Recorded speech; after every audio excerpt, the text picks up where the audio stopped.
Вы смотрите новости на Якутия-24. В студии Иван Лазаренко. Вот главные темы этого выпуска. Мероприятия по недопущению распространения вируса COVID-19 в Якутии продолжаются. Первомай в грязи. Наши ленские коллеги попытались выяснить, когда в городе наконец-то будет порядок. Конкурс «Открытка Победы» запущен Музеем Победы и Почтой России. Якутяне принимают самое активное участие. За минувшие сутки на территории республики зарегистрированы 99 новых случаев коронавирусной инфекции. В том числе в Якутске выявлены 55 случаев.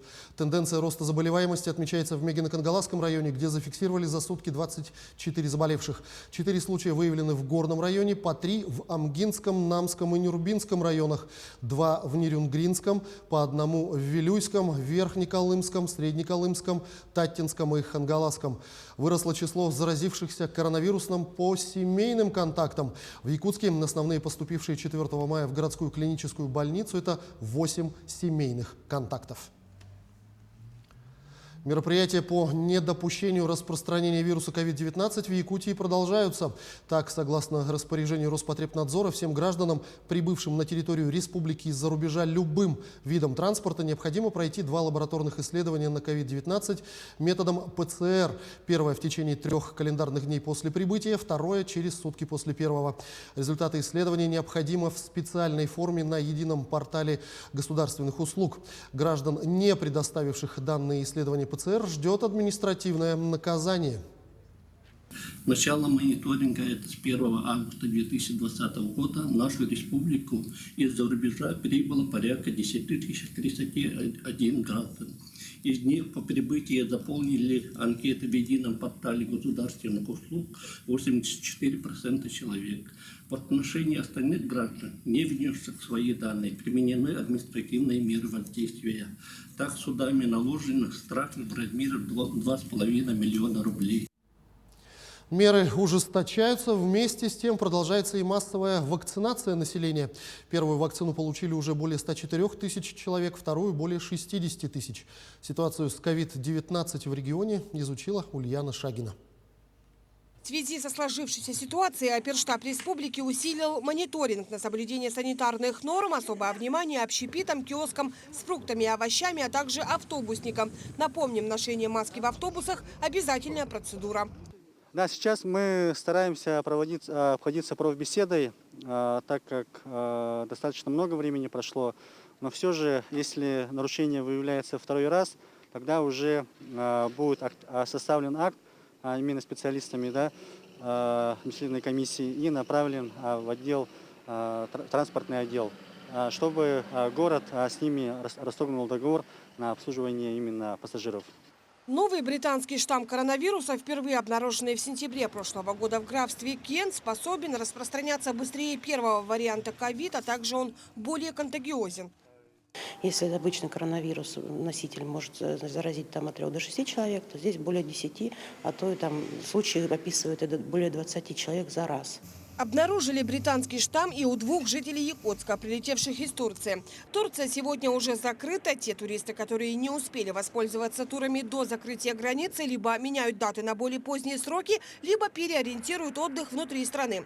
В агентстве воздушных сообщений региона поток жаждущих путешествий не прекращается, что еще раз говорит о расслабленности якутян. Все востребованные объекты уже на период июнь, июль, август, самые популярные, уже мест практически нету. Это касается Сочи, Крым, Анапа, Геленджик. Они уже стоят на стопе практически. В столице все чаще встречаются люди без масок. Оперштаб республики призывает граждан соблюдать все меры предосторожности и повысить свою бдительность, в особенности во время майских выходных. Кстати, в это время пройдут рейды на нелегальных шашлычников на природе.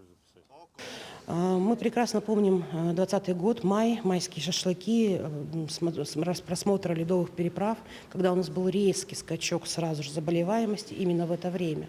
Поэтому сегодня как раз страной приняты такие, опять-таки, беспрецедентные меры, даны 10 дней каникул, но это надо воспринимать не как каникулы, а именно как правила поведения, изменение правил поведения для того, чтобы разорвать эту цепочку передачи.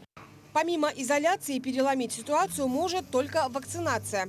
Это единственный путь, который защита от новой коронавирусной инфекции COVID-19.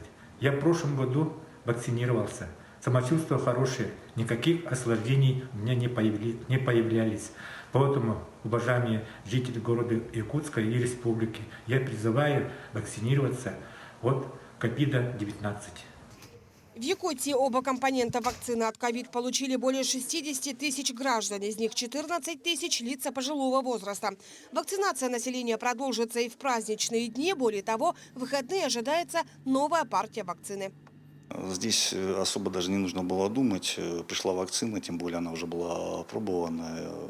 Пошли, поставили в 2 этапа. Ты понимаешь, что да, какая-то защита есть, и может быть как-то уже вот чисто внутренне, что понимаешь, что уже, если что, то не так сильно. Вот и все. Напомним, что массовая вакцинация проводится на добровольных началах. Тем не менее, врачи призывают граждан не отказываться от прививок, тем самым обезопасив себя и своих близких от коварной болезни. Мы же должны понимать, что вакцинация сегодня единственный действенный способ как можно быстрее вернуться к привычной нашей жизни. Ульяна Шагина, Якутск. Тем временем на Филиппинах начали применять российскую вакцину «Спутник Ви». 15 тысяч доз будут использовать в городах столичного региона, где наиболее сложная обстановка с распространением коронавируса. Подробности рассказывает Андрей Санников. На Филиппинах стартовала вакцинация от коронавируса российским препаратом «Спутник Ви», который разработали в центре имени Гамалеи. Первые 15 тысяч доз поступили в 4 города в столичном регионе, где сейчас наиболее сложная ситуация с распространением инфекции, заявили в Минздраве страны. Прежде всего, прививки ставят медработникам, которые лечат пациентов с COVID-19, пожилым и людям с хроническими заболеваниями. Нам это действительно нужно для нашей собственной безопасности, поскольку нам приходится работать со многими людьми. Всего же Филиппины рассчитывают приобрести 20 миллионов доз «Спутника Ви». Это поможет привить до 70 миллионов человек среди взрослого населения до конца года. Филиппины борются с одной из самых серьезных вспышек коронавирусной инфекции в Азии. С начала пандемии здесь зарегистрировано более 1 миллиона случаев заражения. Почти 18 тысяч человек умерли. И к другим темам. За прошедшие сутки на дорогах Якутска зарегистрировано 2 наезда на пеших участников дорожного движения. В результате 2 пешехода получили серьезные травмы. Так, 4 мая около 10 часов вечера в дежурную часть поступило сообщение о наезде на пешеходов на перекрестке улиц Строителей и Халтурина. Предварительно установлено, что около 21 часа 40 минут 28-летний водитель при повороте совершил наезд на девушку-пешехода 19 лет, которая переходила проезжую часть дороги на регулируемом пешеходном переходе на разрешающий сигнал светофора. Следующий наезд был зарегистрирован уже 5 мая около часа ночи по улице Стадухина. Предварительно установлено, что 25-летний водитель, выехав на правую сторону обочины, совершил наезд на 31-летнего мужчину, после чего совершил наезд на стоящее транспортное средство. В результате ДТП пешеход был госпитализирован с тяжелыми травмами головы. Проведенное освидетельствование установило у этого водителя состояние алкогольного опьянения.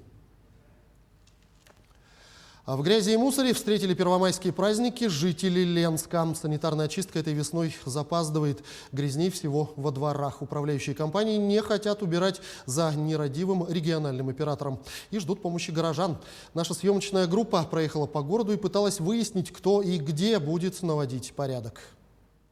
Городское управление культуры выходит на субботник 2-й раз. Объект уборки привычный – городской парк. Пока упор на вывоз снега со спортивных площадок. Когда станет потеплее и отойдут дорожки в парке, мы будем организовывать субботник уже в парке. Вслед за работниками культуры подметать чистую площадь вышли и сотрудники городадминистрации. Накануне разместили в Инстаграме призыв выйти на субботники. Так отреагировали на рекомендации Роспотребнадзора. Ведомство еще 26 апреля обратило внимание властей города на антисанитарию. Горожане солидарны. Очень грязно. Очень. Ужасно просто. Мало того, что снег везде растаял, везде мусор. Просто ужасно. Фишка города, видимо, это мусор. Как думаете, каждый год такая ситуация? Ну, в том году лучше было. Намного. Чище. Сейчас вот все оттаивает. Да, центр города вот прибрали, а остальное... Нужно принимать какие-то меры. Все очень плохо. По всему городу плохо. Не только здесь, в центре.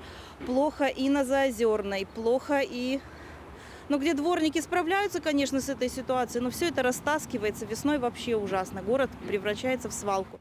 Официального постановления о проведении субботников не было, а в нем обычно за каждой улицей закрепляется предприятие. Но такая практика устраивает не всех. Поэтому на первомайских праздниках уборкой занимались те, кто получает за это деньги. Работали дорожные службы. Очистили проезжую часть и тротуары. Стало опрятней, но только на дорогах.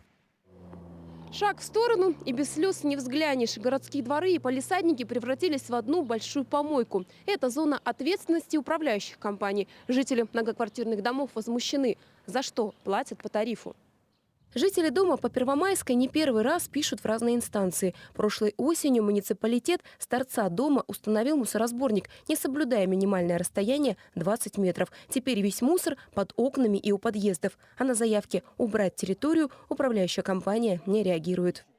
Везде мусор, все завалено пакетами. Собаки растащили по всей территории мусор. С той стороны помойка растаскивает, и с этой стороны помойка. Вы представляете, что у нас творится?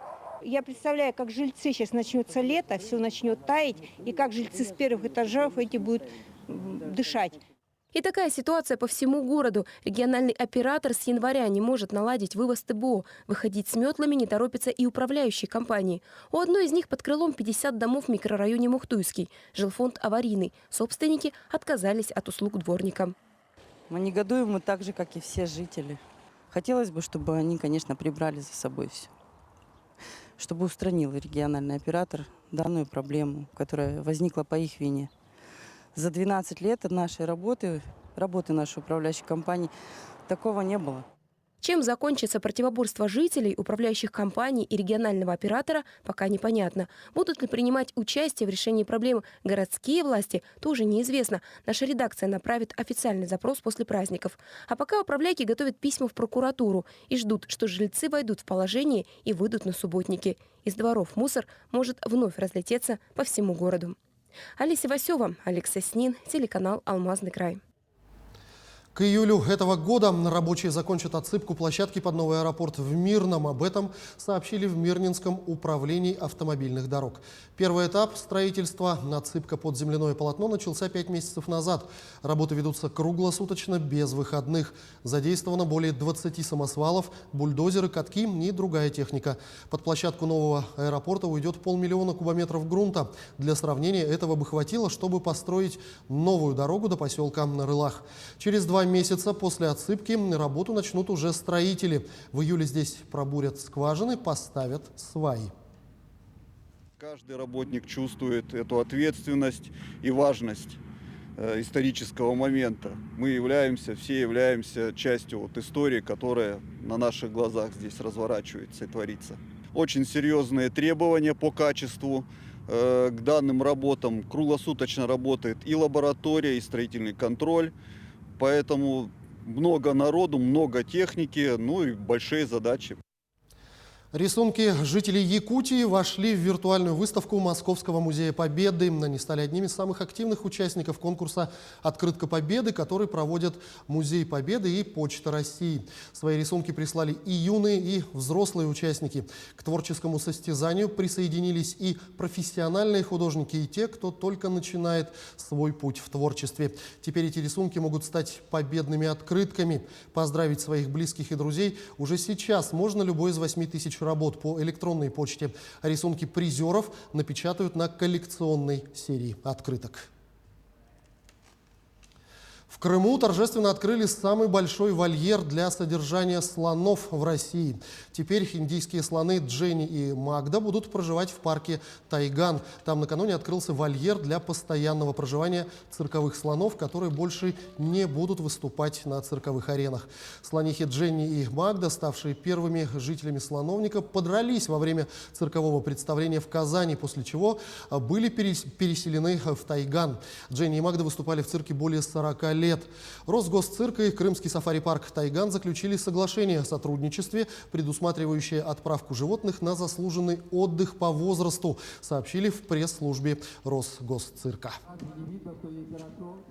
На этом пока все. О том, как будут развиваться события, расскажем в следующем выпуске. Не переключайтесь.